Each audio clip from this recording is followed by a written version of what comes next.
नमस्कार दोस्तों, आज मेरी लिखी एक छोटी सी कविता आप सबके समक्ष आपको चिट्ठियों के दौर में ले जाने की एक कोशिश। आइए सुनते हैं। वो मन के भाव को लिखकर जताना याद आता है, मोहब्बत में वो चिट्ठी का ज़माना याद आता है।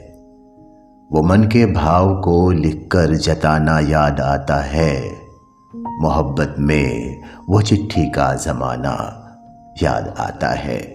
वो चिट्ठी का कैसे कैसे चिट्ठियाँ लिखी जाती थीं, उसी को चित्रित करने की कोशिश की है मैंने। ध्यान चाहूँगा। प्रिय कैसे हो घर में और सबका हाल कैसा है।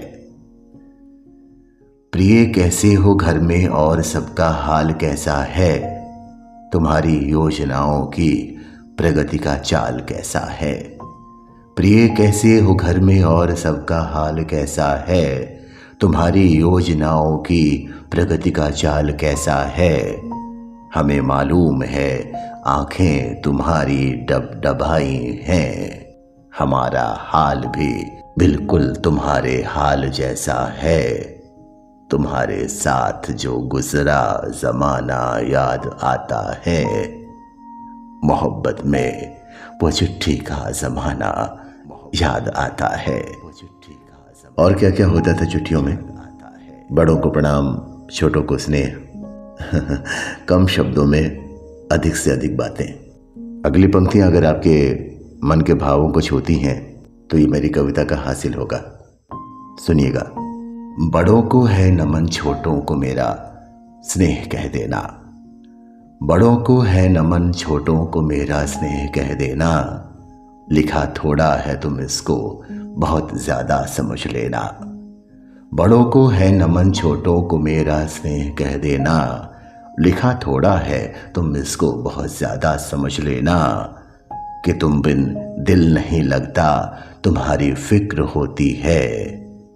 लिखा है खून से खत, तुम सियाही मत समझ लेना। तुम्हारी बंदगी में सर झुकाना याद आता है, मोहब्बत में वो चिट्ठी का ज़माना याद आता है। और जब एक प्रेमी चिट्ठी लिखता था तो उसकी चिट्ठी में कौन कौन सी बातें होती थीं, किस तरीके से चिट्ठियां लिखी जाती थीं, उसे बताने की कोशिश अगली पंक्तियों में। वो दिन भी क्या अनोखे थे, कभी हम शब्द बुनते थे। वो दिन भी क्या अनोखे थे, कभी हम शब्द बुनते थे। जो मन में थी भरी बातें सभी क्रमबद्ध लिखते थे। वो दिन भी क्या अनोखे थे, कभी हम शब्द बुनते थे। जो मन में थी भरी बातें सभी क्रमबद्ध लिखते थे। सुबह से शाम तक का जिक्र और फिर हाले दिल अपना, बना के दिल का नक्शा और तुम्हारा नाम लिखते थे। वो शेरो शायरी का दौर हमको याद आता है, मोहब्बत में वो चिट्ठी का ज़माना याद आता है। वो मन के भाव को लिखकर जताना याद आता है, मोहब्बत में वो चिट्ठी का ज़माना याद आता है। उम्मीद है दोस्तों कि आपको चिट्ठियों का वो ज़माना याद आ गया होगा। आपके कमेंट्स का हमें इंतज़ार है। नमस्कार।